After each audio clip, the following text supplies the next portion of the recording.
we had lightning strike it didn't strike our house. I guess it struck close to our house and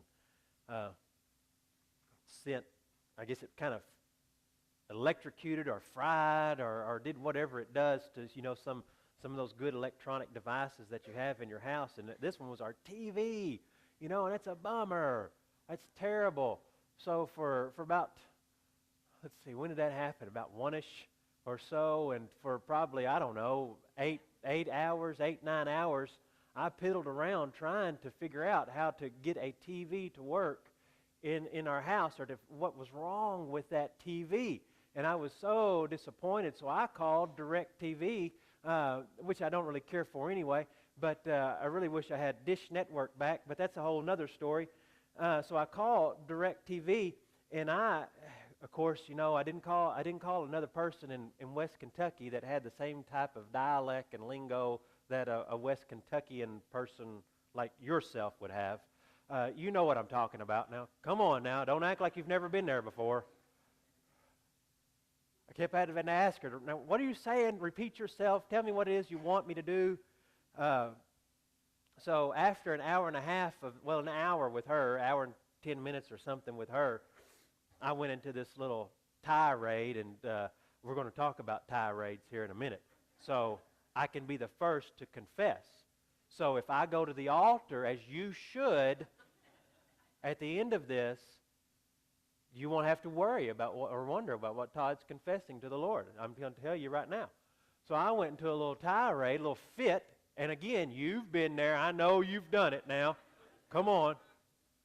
She couldn't understand. I couldn't understand her. I don't know if she could understand me or not, but I couldn't understand her. And I finally had had enough of it. After an hour and 10 minutes, I said, look, I just want you to fix your receiver, send a technician out here as soon as possible. Sir, we can't send a technician out there because the code on your TV does not say you need a technician. It says you need a new cable. And I said, look, I've got some cables.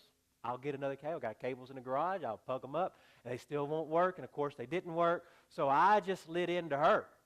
I gave her full knowledge of what I knew that was wrong with this TV. I said, just give me your supervisor. It's always good to ask for a supervisor because there is one. So she does. I guess the supervisor was on break. She was on lunch or something like that. But the supervisor did come. You know what the problem was? The problem was the TV.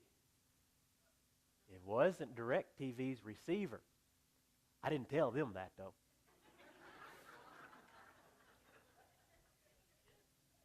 Now, I'll never get the same person back, so it really doesn't matter. They get an earful every day, I'm sure, so I was just the next guy on the line.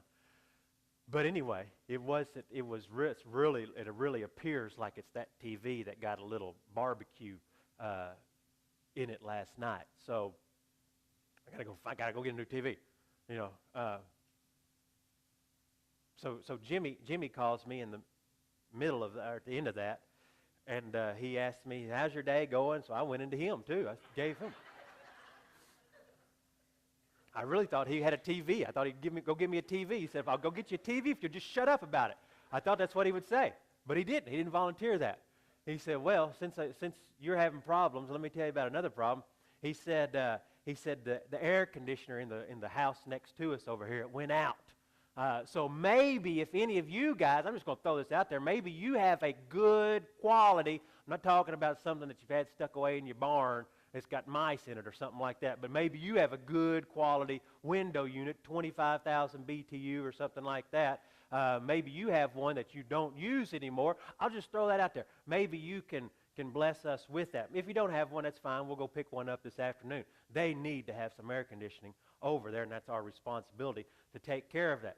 So God's a good Father. I'm going to quit looking at my bank receipt every week, and I'm just going to it's your business, God. You deal with it. You just put some money in there for me, and maybe we'll have enough to go buy a TV. If not, I'll be at Jimmy's house watching the Olympics.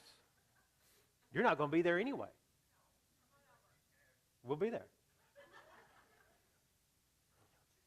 Gymnastics, I think, is on tonight. Maybe some more swimming. Maybe watch that. Anyway, Steve Tran lived in California, and he had a problem. you might have had this problem before either, but you don't have to confess this, but he had a problem with cockroaches. He had a problem with roaches in his little apartment in California. And so he thought, I've got to do something about this. So he goes to the hardware store, and he walks in the hardware store, and he's got in mind, he says, I'm going to get a fogger to bomb my apartment here, and I'll be done with these roaches.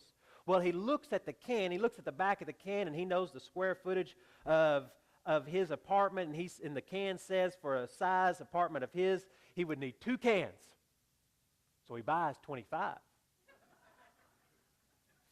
He buys 25 cans, only needing 2, and he goes home, and he sets those cans out, and he proceeds to push the button or whatever it is you do to the can, proceeds to set those cans off. He thought if some is good, more will be better. Amen.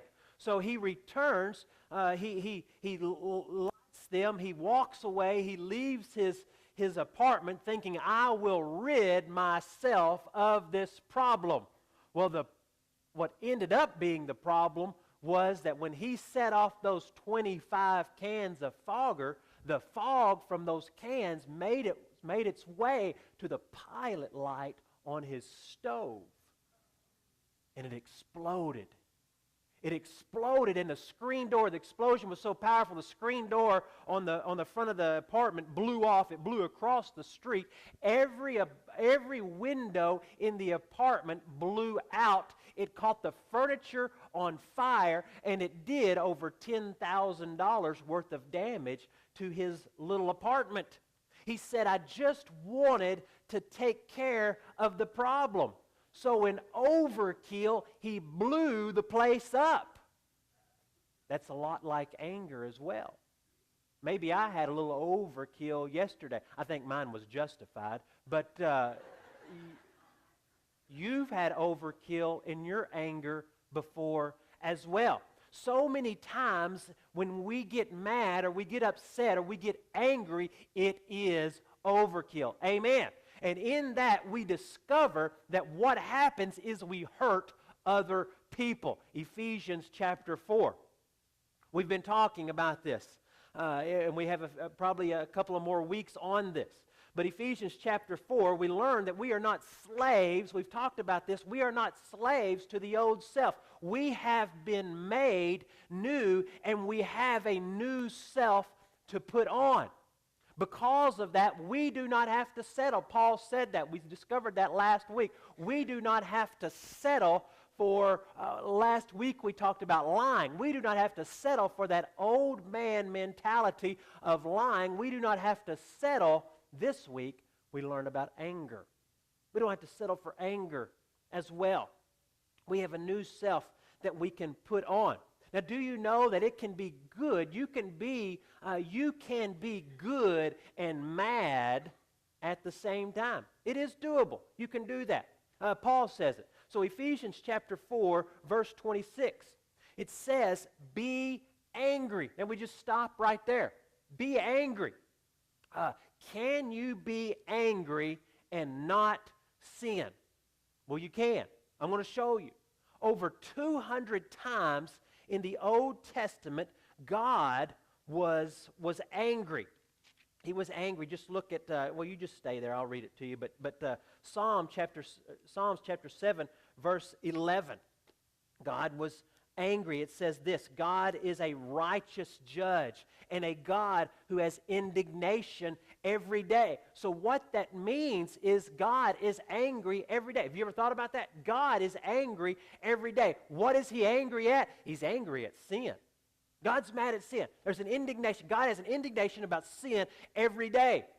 So over 200 times in the Old Testament, there is a reference about God being angry. In the Gospels, you find Jesus being angry as well. You come in Mark chapter 3, you come to the man with the withered hand. He enters the temple, and the priests are there, the Pharisees are there, and the Pharisees are kind of wondering, how is Jesus going to respond to this? And Jesus gets angry with them.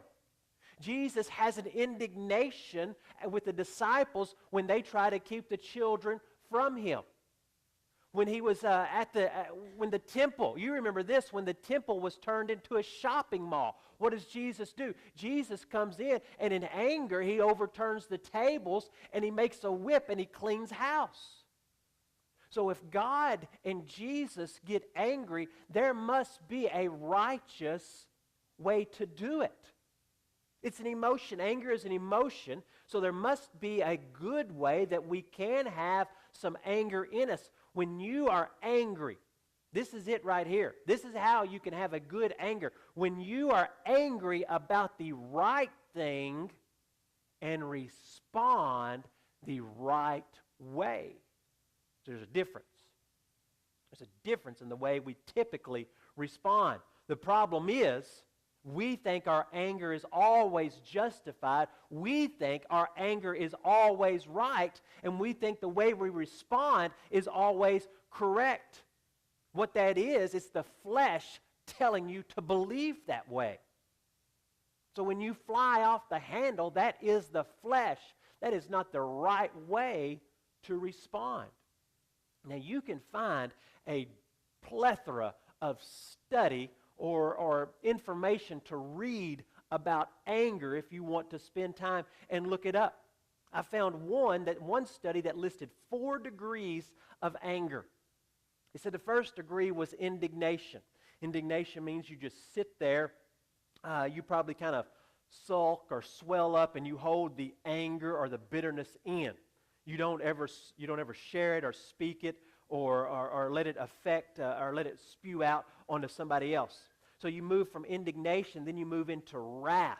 Wrath is where you begin to show your anger. Now, I don't know why some of you are looking around at each other and poking each other right now. I don't have a clue what that means. But you have indignation, you have wrath, and then you move into the third one, which would be fury. Fury is when your anger begins to consume your common sense. And then the fourth one is you move from indignation to wrath to fury, and your fourth one is rage, where you are so angry that you completely lose self-control. Let me read Proverbs chapter 22 to you. It'll be on the screen, verse 24. Proverbs gives plenty of information about how to deal with anger, who not to associate with or who to associate with. But Proverbs 22, verse 24 says, "Do not associate with a man given to anger, or go with a hot-tempered man." If Christians are angry, it should look different than the rest of the world.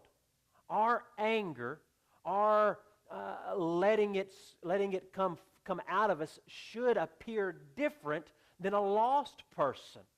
We should not respond the same way. Our anger should not become a profanity-based tirade. Our anger should not explode into violence. So how are we Christians? How are Christians to express anger then? One thing to notice, how are we to express anger? One thing to notice is that when we do express anger, is our anger self-centered and is it self-motivated? If your expression of anger, or if you are angry about something and it is about yourself or self-motivated, then you are probably going to respond. You are probably responding to the wrong thing, and you're going to respond in the wrong way. Paul says it.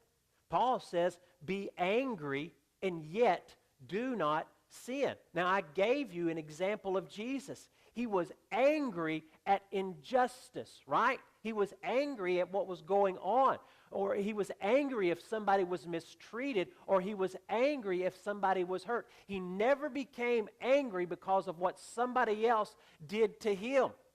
Now, if you struggle with that, look at 1 Peter chapter 2, verse 21, and it gives you some information here. It says, "For you have been called for this purpose, since Christ also suffered for you," here it is, "leaving you an example for you to follow in his steps." So you go back. If you have a trouble with anger in your life, you can go back and you can look at the example of Christ. How did he respond in anger? I don't think he was ever working in the carpenter shop and he got fed up with something and he threw the saw across the building. I don't think he did that. We do that. That's the way we act in the flesh. But if you want to know how to respond to something, you can look at Christ. It says he gave the example. Look at verse 22 and 23. Who committed no sin, nor was any deceit found in his mouth. And while being reviled, he did not revile in return. While suffering, he uttered no threats, but kept entrusting himself to him who judges rightly. So what did Jesus do? When Jesus was attacked, he did not retaliate.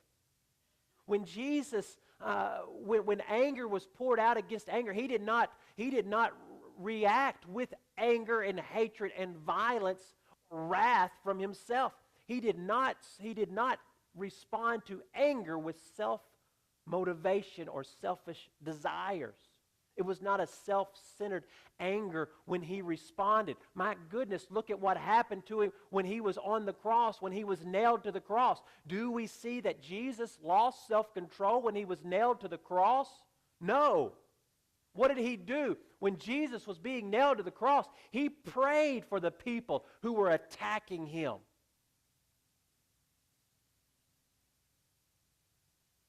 So you ought to be able to notice if your anger is self-centered or self-motivated, then you are probably responding to the wrong thing and in the wrong manner. Back in Ephesians chapter 4, verse 26, be angry and yet do not sin. Sin, harameta, is the Greek word. It means to miss the mark. Do not be angry and yet do not sin. Do not miss the mark. What Paul's saying is you have the ability to respond differently. You have the ability to handle it differently. You have the ability to do that. You also have the ability to handle it in the wrong way as well. He says, be angry, yes, but respond in the right way. Handle it in the right manner. Proverbs chapter 29, verse 11 says this. He says, Proverbs says, a fool always loses his temper, but a wise man holds it back. So you have the ability to choose how you respond to circumstances, to instances in your life. To miss the mark, as Hermetia says, to miss the mark means you have responded in the wrong way. Today it would be like you getting on the internet and just blasting people. That would be responding in the wrong way. That would be wrong. It would be the wrong way to respond. Or that would be like you sending a scathing email to a coworker, or maybe to a family member, or maybe to your next door neighbor because they let the dogs get out and they drug off all of your shoes, or they tore down your garden or something like that, and you send them a scathing email. That's the wrong way to respond. So Paul says, he says, you can be angry and yet do not sin. Now, what are some things that do make us angry? Injustice makes us angry, absolutely.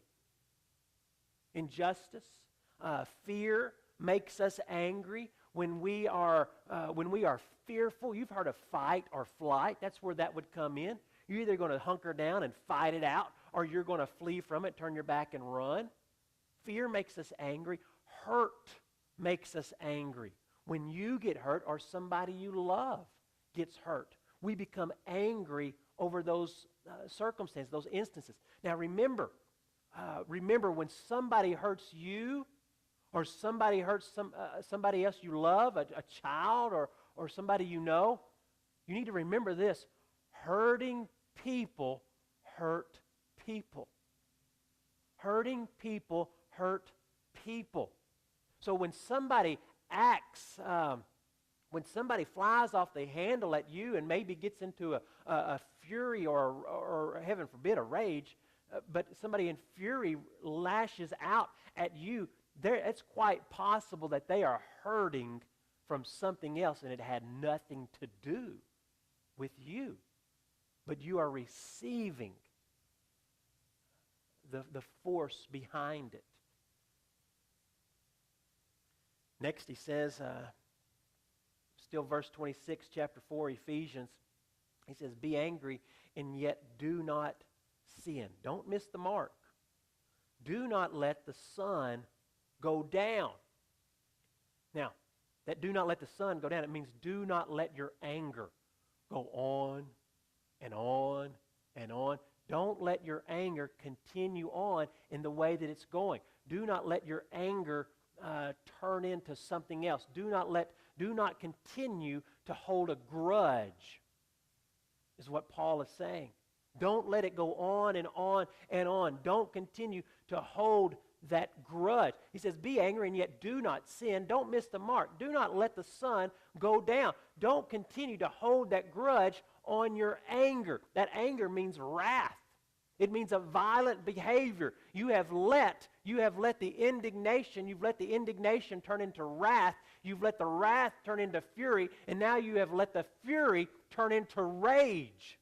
When you let it go on and on and on, he says it turns into anger and it compounds itself.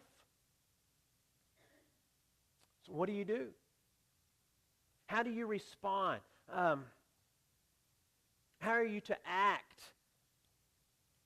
Do we have an example of somebody who just went crazy? Who had a grudge in his life? Do we have an example of somebody who was violent? Well, we do. 1 Samuel chapter 25. You have a guy named, you can turn there. 1 Samuel chapter 25, you have a guy named Nabal. You have a guy named Nabal, his wife is Abigail, and David is in this story as well. Nabal is full of anger. Nabal has been holding grudges his whole life. Nabal's life is like kindling, just waiting. It's like that. It's like the furniture from that guy that set off the foggers. It's like the pilot light. His life is like that pilot light, just waiting to explode and to blow up. Maybe you know the story of Nabal and Abigail and David, and we'll look at it real quickly here. But his life is just ready to erupt. David and his men, Nabal was a wealthy man. Nabal means fool, by the way. Nabal was it says verse 2, chapter 25, says very rich. It means he was loaded.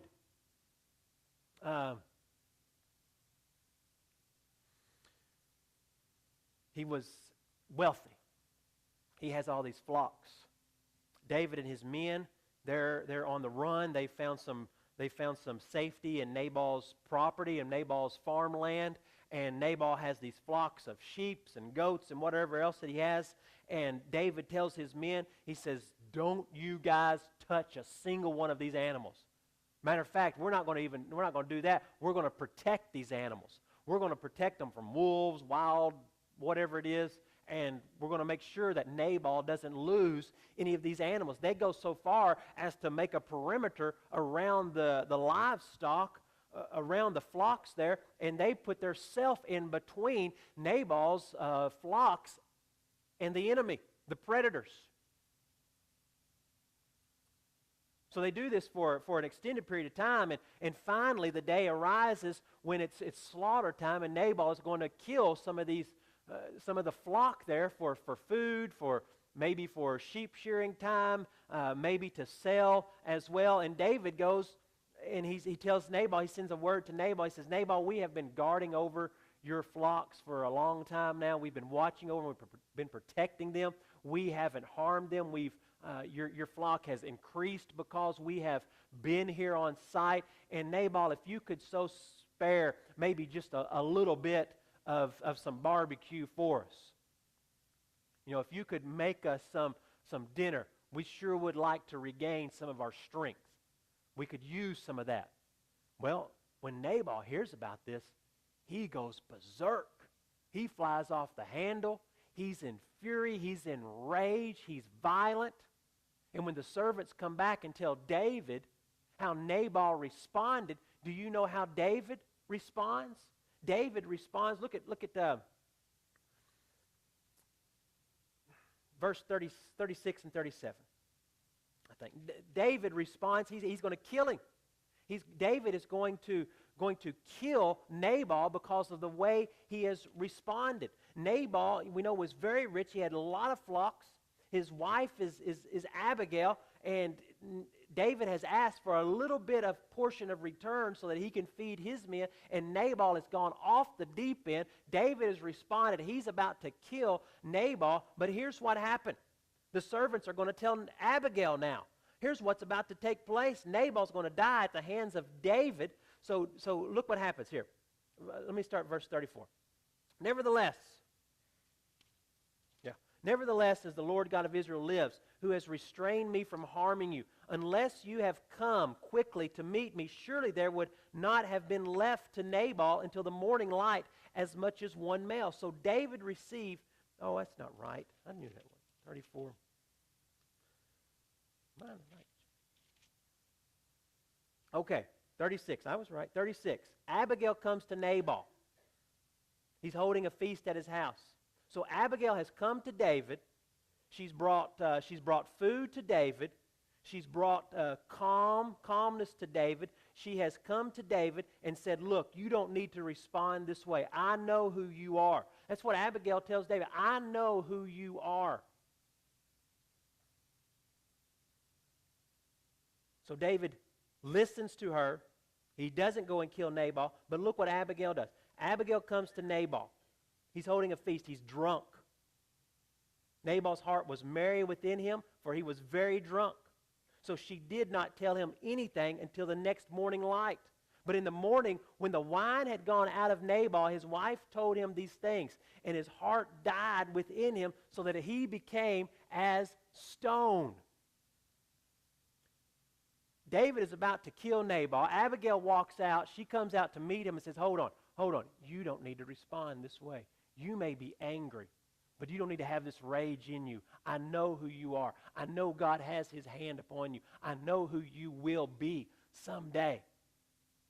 So she goes back to Nabal, says, look, in your stupidity, in your foolishness, you about got all of us killed because of the way you've responded in your anger.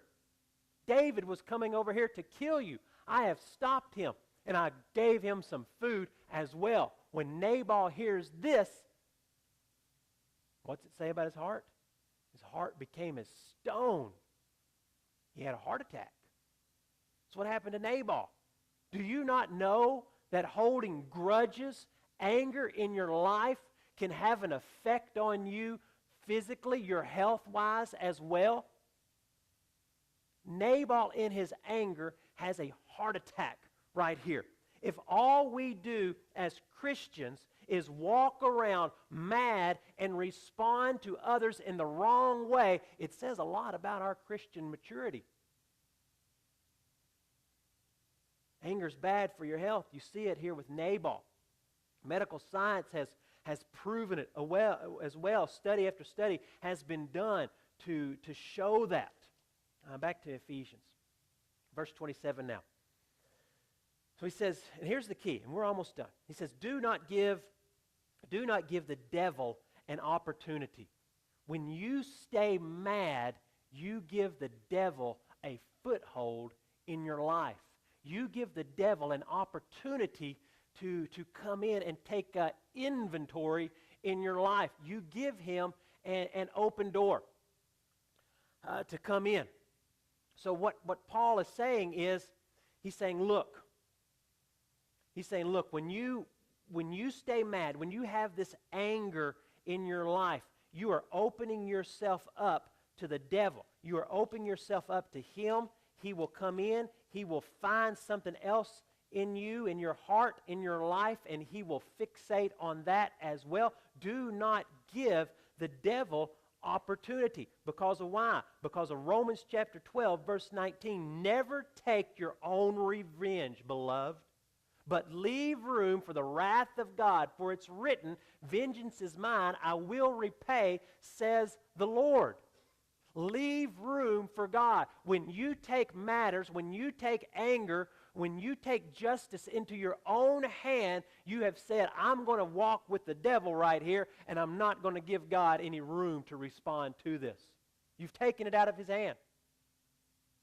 When you respond in the flesh, you are giving the devil opportunity. What was Jesus' example? You say, well, I'm mad, I have a grudge, and I'm going to get even. He says, when you get mad, when you carry that grudge, and when you pay them back, you have given the devil opportunity. Where if you would have brought it to God and left it with him, you give God room to bring justice. And that's where we want it. Problem is, we Christians, we get mad, and when we get mad, it's usually slander that comes from our tongue or from our fingertips.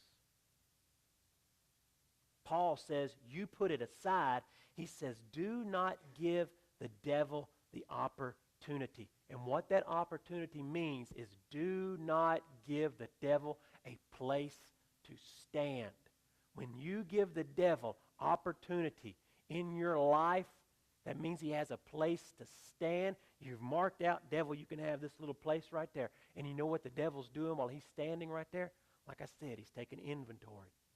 He's taking inventory of what else he can come against you with. That's what he's doing. So Paul says, be angry and yet do not sin. Do not let the sun go down on your anger. And do not give the devil an opportunity. Do not miss the mark. Be sure you're responding to the right thing in the right way. Don't miss the mark. And don't give the devil a place in your life. Let's pray. In all honesty, if every one of us was being honest, we can all say we have struggled with this in our life. Whether you struggle with it currently or in the past, we have all been angry before, angered, upset. Hopefully we didn't take it to too much of an extensive degree. But we have. Whether we've lashed out at the cable company or the electric company because the power was off and it was getting hot and we were wondering how come they hadn't serviced us yet or something, or we lashed out at a boss or a coworker or who knows what it was. We've done that. Did we respond out of selfish motivation or selfish desire? Because there's great example of showing that there can be a righteous anger when we respond to the right thing and in the right way. We should be upset over many things in our society, abortion being one. But that does not give us the response of a Christian should not be to go throw a grenade in an abortion clinic. That's not the right response.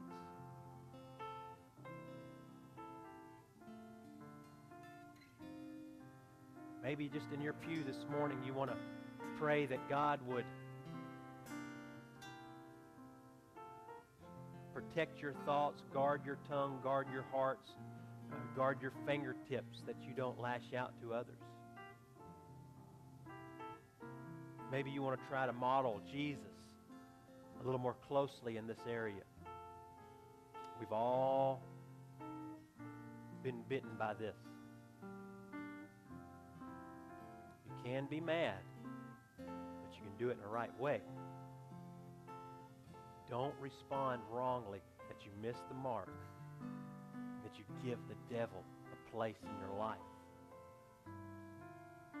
He's a liar and he's a deceiver. You will not feel better by lashing out at somebody. Maybe there's a need in your life this morning. Maybe you want to intercede for somebody else in prayer. Maybe you want to accept Jesus as your Lord and Savior. I ask you to stand as we